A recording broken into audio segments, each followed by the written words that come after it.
It's been good. It's good to be back on the field. I think the guys are working really hard. We got a unique mix of like guys who played a lot of football and then a lot of young guys. So it's just been seeing the team come together and gel. So it's been really exciting. Let's start with the newcomers in the youth, especially Malik Kelsey. How's he coming? He's doing good. I think him, Colin, even Canary in the spring. We got Alex Captain Jones in terms of just the new true guys. Those guys have done a good job, learning the system and kind of getting a feel for how we do things. So it's been nice seeing them from day one till today. It's been really good. How well are they connecting with the quarterbacks in terms of timing and all that? I think it's good. The quarterbacks did a great job this summer of getting the guys. Alex kind of came in late, but in terms of the other guys, they've been throwing and getting a good feel for each other all summer. So I think they have a good rapport. We're still working out some kinks, but it's been good. What's that fusion of talent mean for your room, or how's it impact your room? It's good. This is the first time, in 3 years that you got like true competition and true depth of guys who can actually like go out and compete once they figure it out. So, I think it's good because those guys have to come in every day, the older guys, and not get shown up by the young guys. Like someone in that group has made plays every single day. So it's exciting to have, a good nucleus of older guys who know the expectation, who's gone out and won, in the Big Ten, and then having an infusion of talent, whether it's coming off of the red shirt like Sean and those guys, or Malik and Colin and Alex, like it's just a lot of competition going on now. So that's been really exciting. I guess with guys like Malik and Connor coming in the fall, what's the plan to get them up to speed quickly, I guess? They've done a good job since, Colin and Malik, they've kind of lived in the building in terms of this summer and learned the offense and got with the older guys with the signals. So they've done a really good job of themselves of trying to immerse themselves into the offense, and then, just how Coach Lunny presents the game, the installs and things like that. It's kind of been piece by piece, and they mess up a little bit, but they don't make the same mistake twice, which has been exciting. Sean sort of fully back now. What does he bring to you guys after the year he's had? Sean's, he's kind of like in that freshman group, just like, he's basically a redshirt freshman. So I think he has some maturity in terms of how we do things, how we work, how we operate.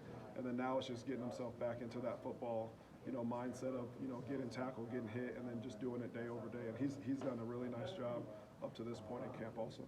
Alex brought to you, obviously you wanted to add some experience there, but what's he bring? He has good length, and I think he runs really well, probably more than I thought he did even after we worked him out. Like he has the ability to get down the field. He has really good ball skills. He made an amazing catch today. So I think once he gets comfortable, I think it just gives us another guy with some length, that has some vertical speed, that has really strong hands. So we're excited to continue to bring him in. Do the new guys know your history here? Are they all told, Coach played here, all that stuff? Right. I didn't play very much, but I played a little. You played plenty. I'll go and brag and tell them to go over by the Armory and look at my Big Ten title. And I was mostly a kickoff returner and a special teams guy, but I think they know the pride that I have in the program and what it means to me to coach here and to put a good product on the field. So I think they understand how much I care about this university and what the university's done for me, and how much when we go out on the field we want to respect not only ourselves and the current team but the former players that have played here also. So I think me being in the room kind of gives them that that underlying, like, hey, we're playing for something that's bigger than us. You open your weekend, Hill Rose Bowl team for the D3, which I know you missed for by several years. Right. They're coming back. Right. How excited are you to have them back here? What's that mean to you? It's awesome. I think anytime you can bring back former players and they can see the success that other guys have, it just gives them a vision of that's what we want to accomplish. I'm still, an old man, and I still wish I had the chance to do that. So I think the young guys see it. They might not understand like the people that did it, but they understand that that team went to the Rose Bowl, and that's the ultimate goal. In the old Big Ten when you played, that was the ultimate goal to get to those type of bowl games. I assume you've met David Williams over the years. Is that right or not? I was talking to someone. I think I've met him once when I was a freshman, but I've heard, I see his picture in our meeting room, and I've heard a lot of great things about him. So he's one guy that I'm really excited to meet when he comes back. You look at his numbers; they're staggeringly ahead of the next guy. It's crazy how. Right. Yeah, again, that's what you guys should all aspire to. Right? Yeah, I'd like it to be more balanced. Our goal is to have a whole bunch of guys in the room like that. But he did it at a high level, and you look at the time and the era that he did it. It was really above, before the opened up offense. So it really means a lot more. But his pictures on our wall, and we see those guys, that are on the wall, and our goal is to one day be good enough that we play well enough that they'll be willing to put us on the wall. Do you have a 100-catch guy on the team now? David had 100 catches. Do you have a 100-catch guy now? I don't know. I'm trying to get one catch. We still got to play. We still got a big game coming up against Toledo, and we're trying to get there. And you can't get 100 before you get one. But I know guys are hungry. Everyone's trying to get that first catch, and and to continue to build on the success that we've had over the past couple of years. When camp's all said and done, even if there's not much separation, you feel like, yeah, it's clear who's the front line on the depth chart. Yeah, I mean, that's pretty simple. You got Isaiah, you got Casey, and you got Pat. Those guys have proven to go out and win. I think what we're trying to do is create competitive depth and see who can be those guys that are either a rotational guy or guys that can go in and do special plays. And the exciting thing is you got a room full of guys that can do something. So now this is the time where we're sharpening the skills of Alex and really Casey, Pat, and Isaiah. Like, they've stepped up their game from where they were last year, and they brought the young guys up with them. So, we're really trying to create just a wide receiver unit that, regardless of who's out there, that we can go make a play and continue to have success on offense. Those first three, what are the biggest steps you've seen? I think maturity. I think Isaiah's playing at an extremely high level. I think he's seeing the field differently. I think Pat, he's working on his route detail, but just his explosiveness and his concentration and details of the finer things. And I think Casey's really done a good job of really immersing himself in the offense and practicing so hard and just having so much success creating explosive plays. Like, those three guys, the work that they're putting in, I'm excited to see how that translates this season. Hank's your other guy that at least caught a few passes. Oh, yeah, he caught a lot of passes today. Yeah. Well, and just what may year two look like for him, just building off of what he did as a freshman? The same. Like, if you see him at practice, he's more comfortable running routes. He's creating a lot more separation versus man, and he still has amazing hands. So, I think he's one of those guys that, similar to Pat, like, Pat was a blocker his first year, didn't really catch the ball much, and then his second year, he really had a strong year. I think Hank has that same type of similarities where we played him. He might not have had a lot of numbers in the stat sheet, but he gained a lot of numbers just in terms of experience, whether it's punt return, going in for Isaiah, and being able to execute the offense. And you see him out there now, he's more fluid. He understands the routes and how to set guys up and create the separation. He had like 3 or 4 nice catches today. So, he's done a really good job of taking that next step that you would expect a guy that played, last year would. I mean, I've heard, good hands about Hank. Is that an innate thing, or can you learn? I think you can learn to catch, but I don't think you can learn to catch. Like, I think you can either catch or you learn how to catch. I think Hank, just based off his background and all the sports that he plays, he just has great hand-eye coordination. But he's out there catching the ball off the jug machine, 100 catches before and after practice. So it's something that he doesn't take for granted. Where Isaiah grew up throwing the football, and then when we converted him to receiver, like, he really spent hours and hours in the summertime learning how to catch the ball as a receiver and do those things. And similar with Ashton. So I think they all have good ball skills. I think some are a little bit maybe more natural than others, but as long as they catch it, that's all that matters right now. How can Hank and Canary complement Isaiah? I think, they both have similar skill sets but different. Obviously Canary has great vertical speed, so we could use him not only in the slot, but we could use him outside. And I think Hank has a great understanding of running the routes and creating the separation and just being such a reliable player. I think that's the fun that Coach Lunny, I, and Coach B have, is that just finding different packages and different plays and different concepts that can highlight all their tools. I think that's what Coach B's challenged us to do right now is see who can play, see who we want to play, who can really be dependable, and then let's be creative and try to get those guys on the field in different ways to highlight their skills. So, that's the fun part that we have right now. For younger guys, George, just when do they get through a process in your experience of just playing and not thinking? Because it seems like that seems to be the first wall. Right, that's a great question. It's hard, everybody's a different, Coach Lunny says, like, everybody has a different learning process. And what I try to tell those guys is that we're all different, we're all going to learn differently, so don't compare yourself to anyone else, just go through your process. So you never know until the game starts. Sometimes, it takes 4 games, sometimes it takes 8 games, sometimes it takes a year. I know they're all talented, so the question now is who's going to be able to help us the fastest and who's going to be ready, for the beginning of the season, the middle, the end, because, as we've seen the last 3 years, the roster changes so much throughout the course of the season. Like Jonah Morris helped us beat Iowa, and he had limited catches, but he made 2 good catches in that game that allowed us to go score a touchdown.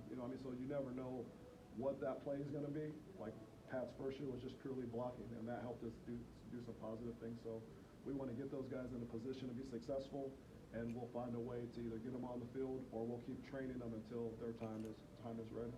How much thought, if any, has there been to maybe moving Isaiah around your 3 receiver spots? And have you guys maybe pushed that button at all more to think you might this camp?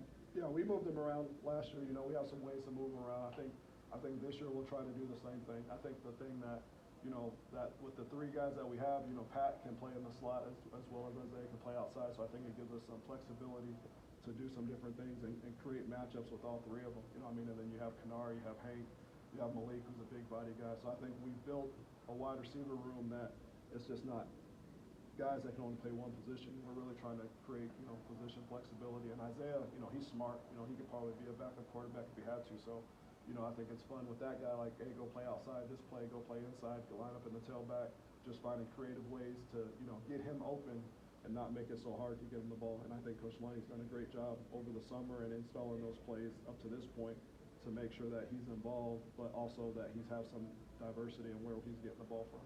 Malik has set his own high expectations. Oh, yeah. How do you channel that with his talent and kind of develop that going into this year? I mean, you know, he's a really good player, right? And he has a lot of confidence. So what I try to tell him is, like, you got to understand that you're going to go through the same process that everyone else. You can't jump steps. That's what we talked about today, and that's where, you know, a young guy like him, they think that they're going to come in and just be the guy right away. You know, I mean, and some guys do it, but I just try to teach them and tell them, like, hey, you're going to have rough days, and that's what you're supposed to have because you're a freshman. Like, so just I try to temper his expectations, but not dampen them, and just let him know, like, I want you to shoot for the moon, and I want to help you get there, but there's going to be rough patches. So when those patches happen, like, the bottom doesn't fall out. And he's done great. Like, he's really, really mentally tough. Like, that's the one thing. I knew he was talented, but I never worked with him. But over the 5 practices, you can see, like, it's really important to him. He works really hard, and he knows how to manage the ups and downs. He has a high level of maturity, and so does Colin Dixon. Like, those guys are very, very mature, right? So it's been fun watching them grow because they don't, like, if they drop a ball, it's not like the end of the world. They're like, all right, I'll go get the next one, which is probably the hardest part as a freshman because you know your opportunities are just limited, so you press. But those guys have done a really nice job. Ashton McNeil a year in, we've seen. He's good. I mean, he's done, like, you know, he had a good spring. Who's that Ashton McNeil? Well, which one did you I say? asked both. All right, well, Ashton starting and- with Ashton, like, Ashton had a good spring, Yeah. and then he kind of got banged up at the end. You know, he's long and he's fast. Like, you don't see how fast he is until you get up on him. He's made an explosive play every day. And Hank, he's done a great job with Tank in the weight room, getting his weight up. So, you know, he's right in the mix of pushing those guys. And he's a guy that, you know, every day you're like, all right, well, there's number 6 again. There's number 6 again. So he's always on our mind based off of his play. And Ian's done the same thing. Like, his body's starting to change. He's getting bigger and stronger. So the one thing, you know, it's great competition. So every day is a different day, and everybody's competing on that day. So that's been fun. And those guys are, you know, they're learning to compete. You know, I think this is the first year where you look to your left and your right, and it's like, all right, I got to go, no matter how I feel. So I think those guys are embracing that moment and trying to outdo each other and push each other in the same way. You mentioned it twice, George, but how much do you mention Pat in his freshman year as an example for some of these younger guys? It seemed like he understood right away, my physicality and my blocking can get me on the field right away. Right, and I think, I mean, what got Pat on the field was his effort. You know, I mean, he was on the scout team with Walt, and he was on, you know, the show teams for kickoff and all those, and he was just going 100 miles per hour.